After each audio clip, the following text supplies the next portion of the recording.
In this video, I'm going to go over everything you need to know about budgeting and spending, and we're starting right now.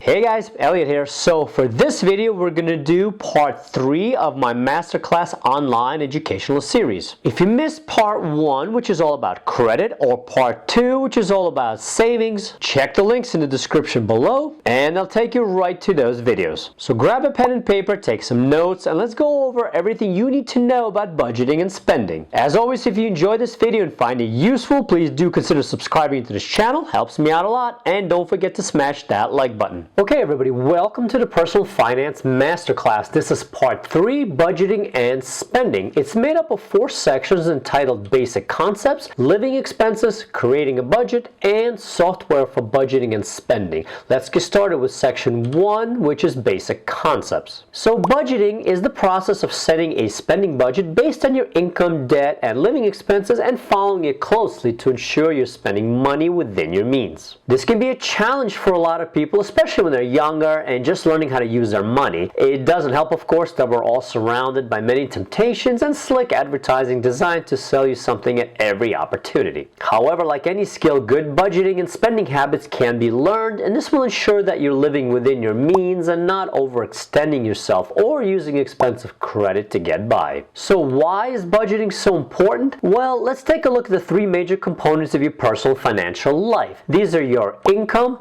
living expenses, and debt. Your goal, of course, is to have some money left over from your income to save, invest, or just treat yourself to something you want and not just break even after paying the bills every month. The formula to accomplish this is very simple. If you make a certain amount and can keep your living expenses and debt payments under that amount, then you will have money left over to spend, save, and invest. In other words, your income has to be greater than your living expenses and debt combined. Of course, the devil, as they say, is in the details. For starters, odds are that your income at any given point in time will be a fixed value. Now, sure, you can always try to get a higher paying job, get a promotion, develop additional sources of income, or even start up a business of your own. However, if you're in a regular, steady job like most people are, your income will be relatively similar from week to week. Your debt payments, if any, will probably be a fixed value as well and remain so until the debt is paid off. You may have been careful and avoided debt, and in that case it won't be part of the equation for you, but for most there's a fixed debt payments to be made monthly. So this leaves one variable in the equation, and that is the living expenses. It's here that good budgeting comes in by assuring that living expenses will be held in check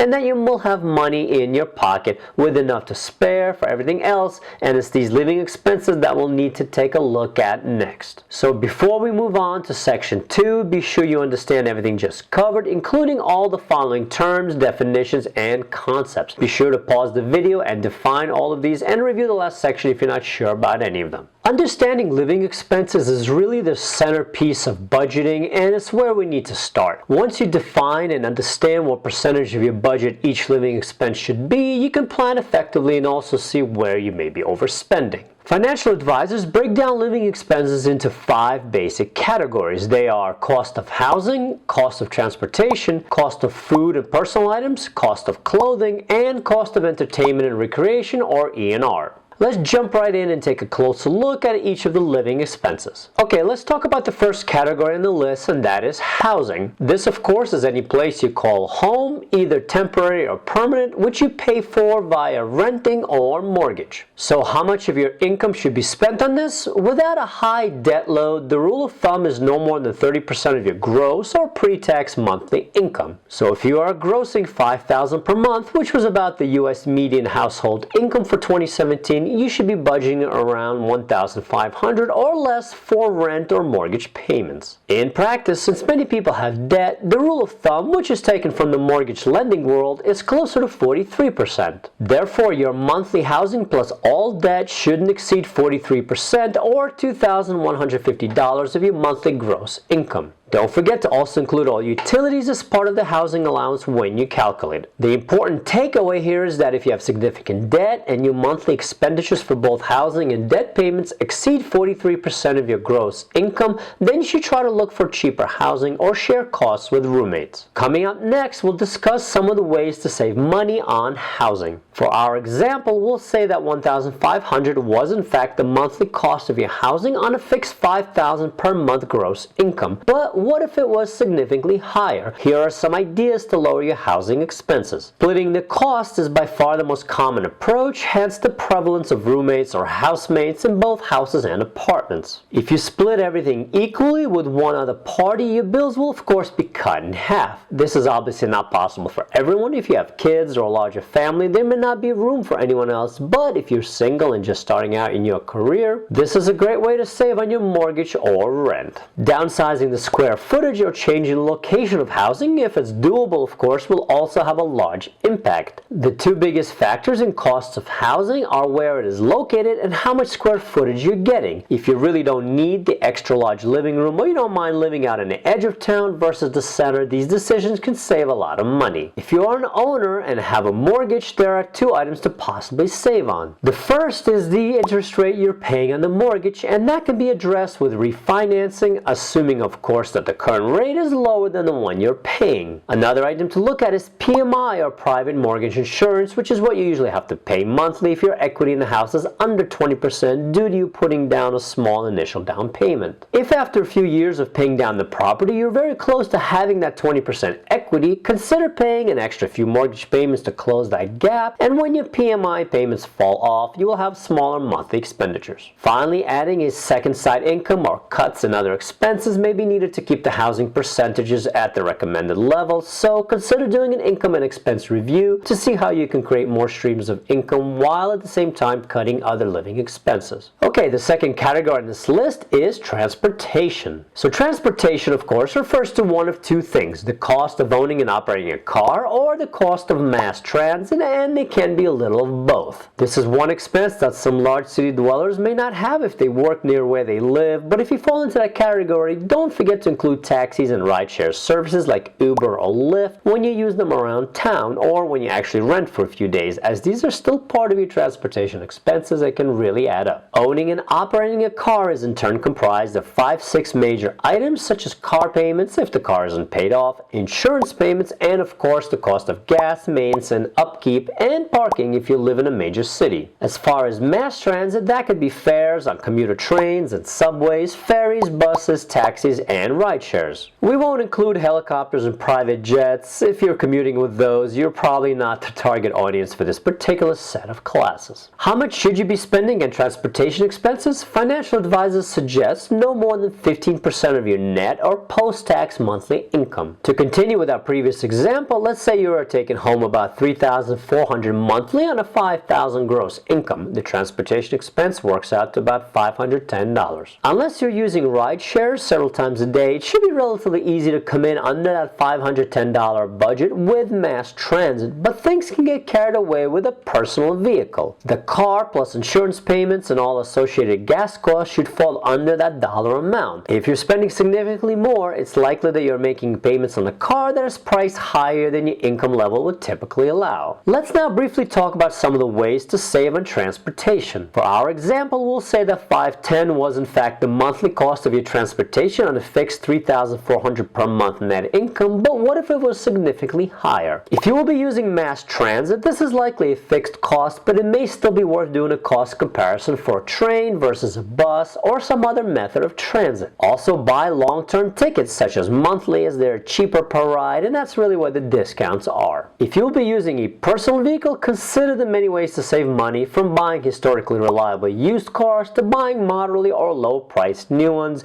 and always keeping payments within your means. Gas is a major expense for anything beyond local neighborhood driving. Consider a vehicle's fuel mileage when purchasing and drive slower to see major fuel savings. Insurance can be another major expense. Strive to maintain a ticket and accident-free record to save significant money, and if your vehicle is paid off, consider carrying only the mandatory liability insurance instead of also paying for collision. The third category on the list is food and personal items. Food is of course a very individual thing. Some people eat to live while others live to eat, and what this highlights is that everyone places a different value on food, so these two groups will spend and consume very differently, thus making an accurate estimate of how much to actually spend a bit challenging. Included in the food budget are also personal items or personal expenses. These are non-food and non-clothing items like toiletries, over-the-counter medications, and grooming needs like a barber or stylist. So how much should you be spending on food and personal items? Financial advisors suggest no more than 25% of your net or post-tax monthly income. This breaks down further into 10 to 15% for food and the remaining 10% or so on personal expenses. In our ongoing example, for a $3,400 net income, 25% works out to about $850. Note that unless you're dining out 100% of the time, it's usually not part of food expenses and is covered under entertainment. Now, while 25% of your budget for food and personal items is an estimate, if you're consistently finding out that you're spending much more than that monthly, there are ways to save, and we'll cover that next. Let's briefly talk about some of the ways to save on food and personal items if your budget for this appears to be significantly higher than $850 per month. Perhaps the biggest money-saving tip when it comes to food is known to most moms and grandmas, and that is learning how to cook.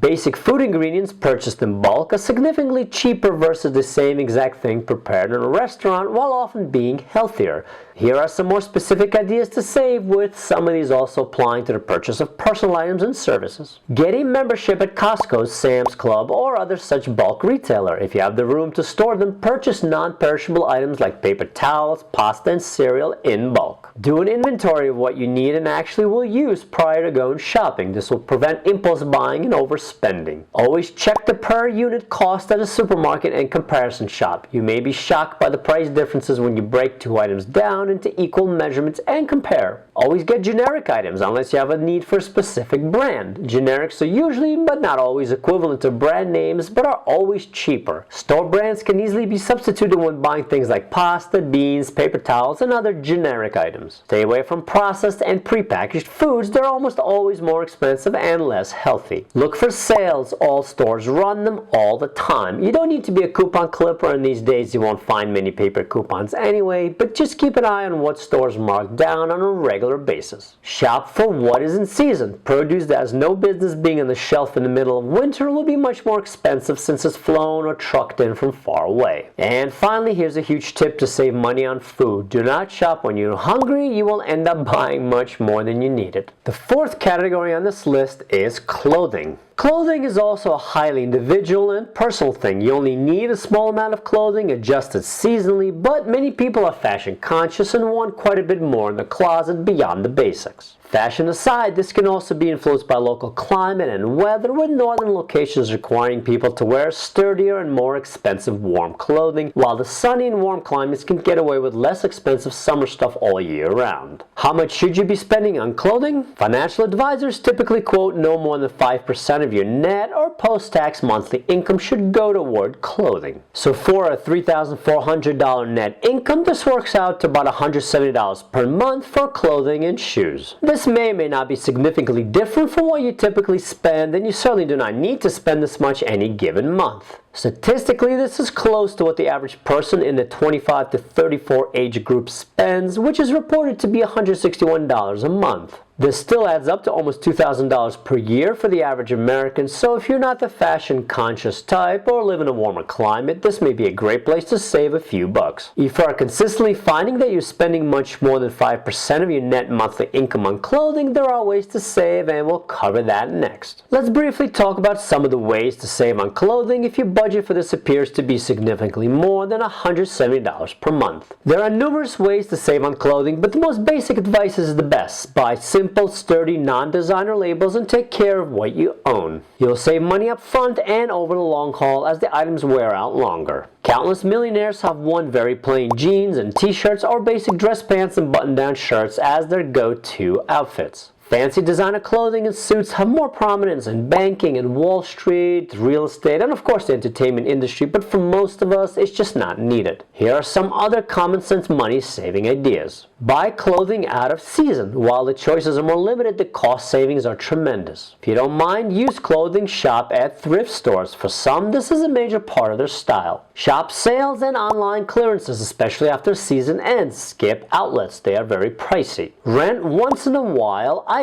Tuxedos, some suits and dresses can be rented for an occasion. There's no need for purchasing them. Avoid or minimize dry clean only clothing items. You will keep on paying for them long after purchase. Sell off used and no longer wanted clothing to thrift or consignment stores. And finally, take fixes to a tailor. Do not just throw something away for a minor fix. Okay, the fifth and final category on this list is entertainment and recreation, or E&R. So what exactly counts as E&R? This includes all going out activities such as eating at restaurants, drinking at bars, going to movies, and travel in general. It also includes going to concerts and sporting events, participating in sports like skiing or golf, and also TV and cable costs, internet costs, subscription services to both digital and non-digital media, video games, and much more. This can take up an enormous chunk of a person's income if not controlled carefully. How much should one be spending on E&R? Financial advisors recommend no more than 5 to 10% of your net or post-tax monthly income. So for $3,400 net income, this can range from $170 to $340 per month. E&R is classified as discretionary spending. This is what's left over to be spent after all necessities such as housing, clothing, food, insurance, and transportation are paid for. This is money that can either be saved or spent on either paying down debt or for E&R.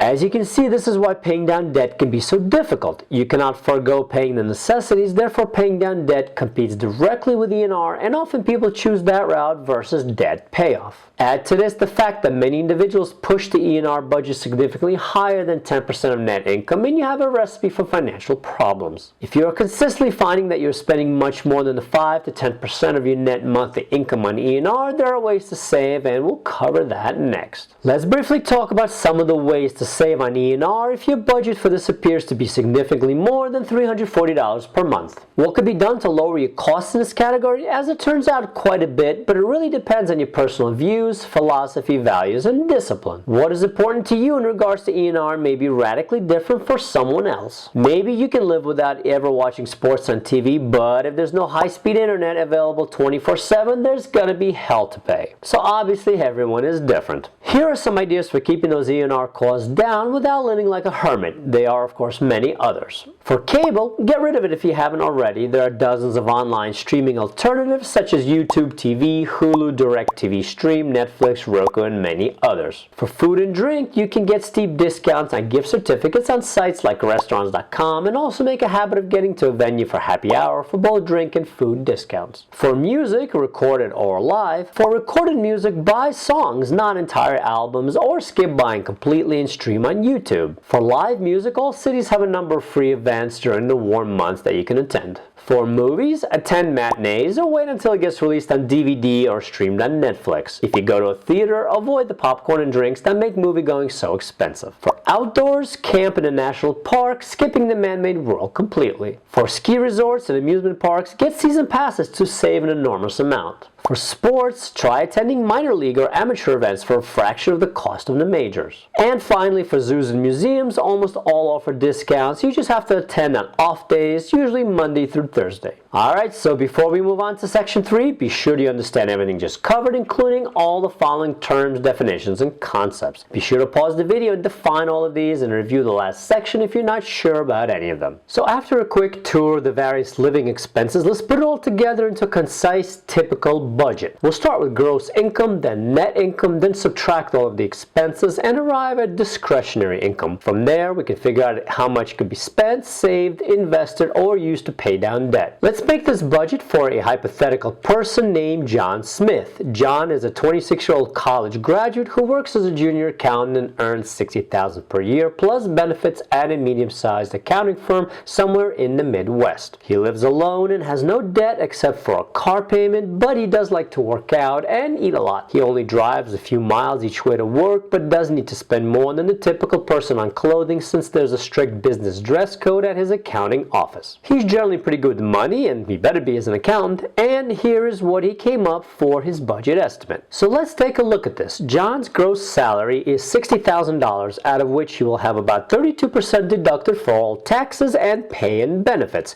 leaving him with $40,800.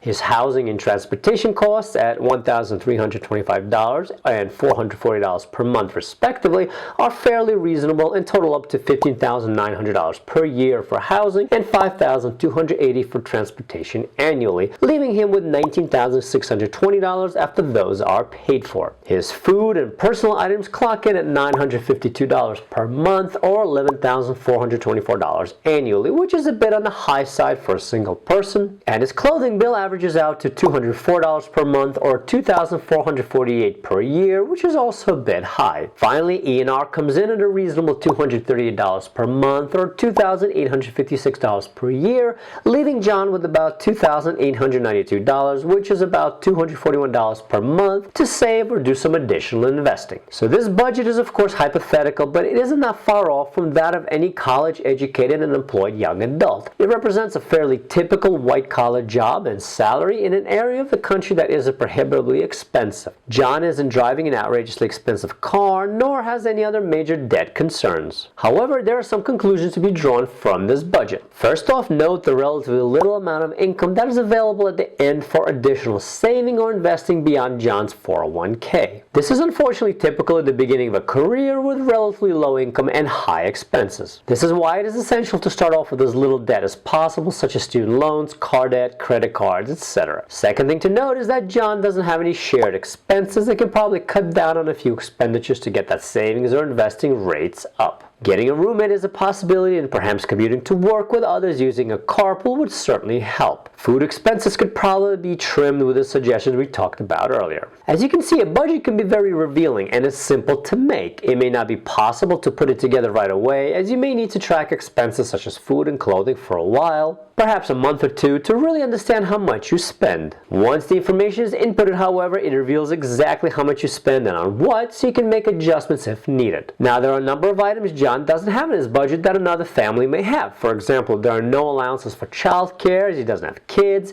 There's nothing for pets, charitable giving, out-of-pocket medical expenses, and other such items. The bottom line is that everyone's budget is going to look different, but the approach is the same, and putting a budget together in writing can be beneficial for everybody. Now, before we conclude the topic of budgeting, I'd like to introduce two more ideas of how to approach this. First idea is called the 50-30-20 rule. You may have heard of it as the rule first appeared in a 2005 book by Elizabeth Warren, the former presidential candidate and senator from Massachusetts, and it was co-written with her daughter. Before venturing into politics, Warren was a lawyer and a highly influential Harvard professor specializing in bankruptcy and commercial law, and her idea became part of the personal budgeting conversation over the years. The 50-30-20 rule refers to the percentages of your net income and what they should go toward to maintain a workable budget. So what are these items exactly? Well, the 50% should go toward your needs such as housing, food, transportation, insurance, etc. The 30% should go toward your wants such as clothing, beyond the basics, and all entertainment and recreation. Finally, 20% should go towards saving, investing, or debt payoff. Putting this all into actual dollars, if John's take-home pay is $3,400 a month, as we established earlier, then 50% or $1,700 should go toward all his needs. 30% or $1,020 to his wants, and the remainder, $680, to savings, investing, or debt payoff. So is the 50-30-20 rule a good guide to budgeting? It can be and may work for some people, while not so much for others. Realistically, financial planners have found that a person's needs are often higher than the allotted 50%, and the leftover discretionary income is often lower than 20%. In the end, the 50-30-20 rule is just another budgeting tool or rule of thumb to consider, and can serve as a guideline for those who want an idea of what a good starting point is with expenditures. The second idea to consider is a personal favorite of mine, and it's called zero-based budgeting. The term zero-based budgeting, or ZBB, originally came from the corporate finance world, where the idea was developed at Texas Instruments in the 1970s. It states that all expenses must be justified and approved for each period under review, but in practice the technique is quite detailed and doesn't have any direct relevance to individual budgeting. The world of personal finance, however, borrowed this term and simplified it down for general use. The central theme here is that your income minus your expenses equals zero. In practice, this means that all of your income must be assigned a purpose, and it cannot exist freely because then it will be spent freely. So when you get your paycheck, you must assign a task to all of that money, be it housing, food, transportation, clothing, or savings and investing. ZBB does not mean all of the money needs to be spent, merely that it has to be assigned a purpose and put into a bucket for that purpose and not reassigned. This approach has proven to be effective in many cases of personal budgeting, and I use this one all the time. Okay, so before we move on to section 4, be sure you understand everything just covered, including all the following terms, definitions, and concepts. Be sure to pause the video to find all of these and review the last section if you're not sure about any of them. A question can arise with personal budgeting and spending. Are there any software applications to help you with this? In the word, yes, plenty of them. It first should be stated that no software will of course do it all for you. It is still up to you to create and follow your budget. People have been doing this with paper and pencil for decades before the invention of the computer. What the software will do for you is track income, debt, spending, and other fixed and variable components, making it easy for you to see what comes in and what goes out, with some of the software able to do even more and track business expenditures and investing. The software that will be discussed here includes Excel, Quicken, Mint, You Need a Budget, Personal Capital, and Ace Money. The first software we'll cover is the one many people are familiar with, and it's Microsoft Excel, with the screenshot shown here. Now, Excel isn't really personal finance software. It's general application spreadsheet, and it's of course available with any Microsoft Office installation. However, it is great for basic personal finance and also for those who want to heavily customize what they're doing and not be pushed into a certain approach with out-of-the-box specialized software.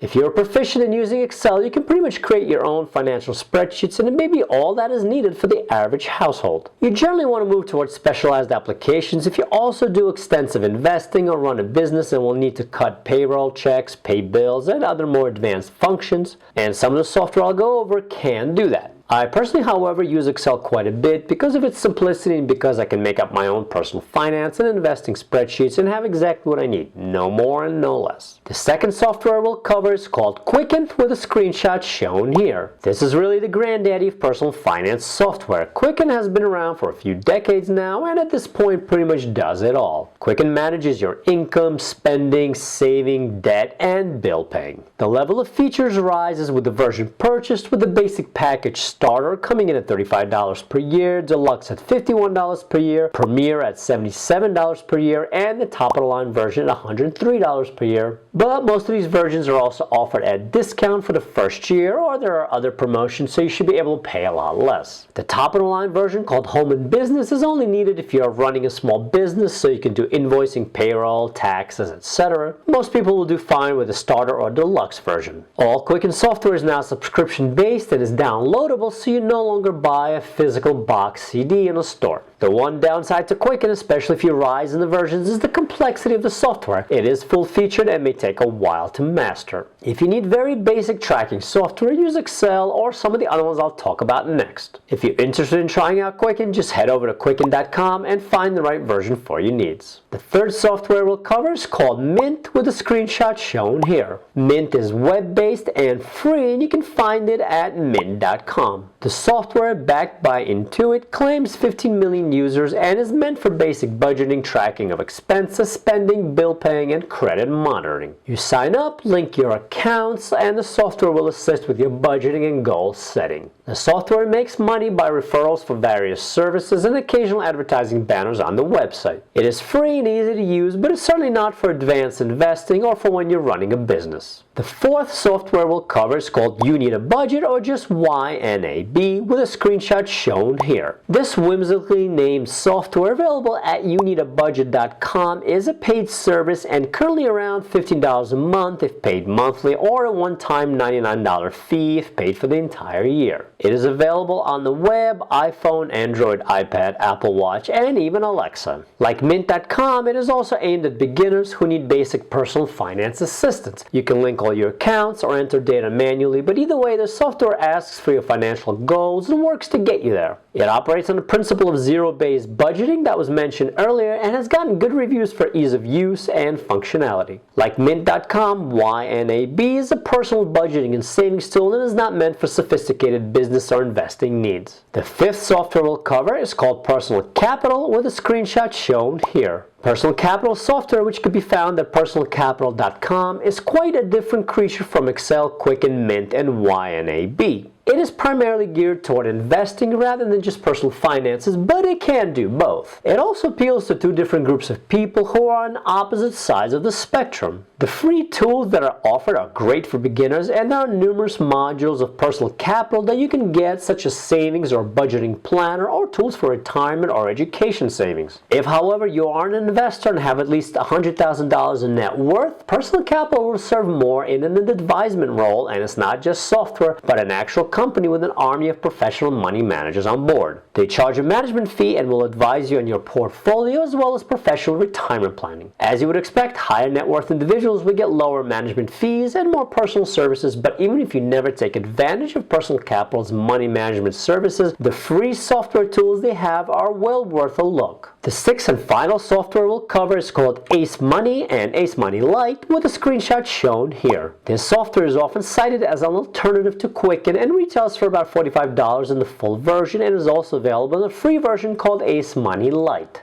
The software will manage budgets, track finances and investments, and analyze spending in both the free and paid versions. It is available at mecad.net. Okay, let's go ahead and review section 4, including all the following terms and definitions. And be sure to pause the video and define all of these and review the last section if you're not sure about any of them. Okay, so this is the end of the budgeting and spending masterclass tutorial. I hope you enjoyed this video and got a lot out of it. If you did, please consider subscribing to this channel and turning on notifications so you don't miss any of the upcoming financial investing videos just like this one. Thanks for watching, and I'll see you guys soon.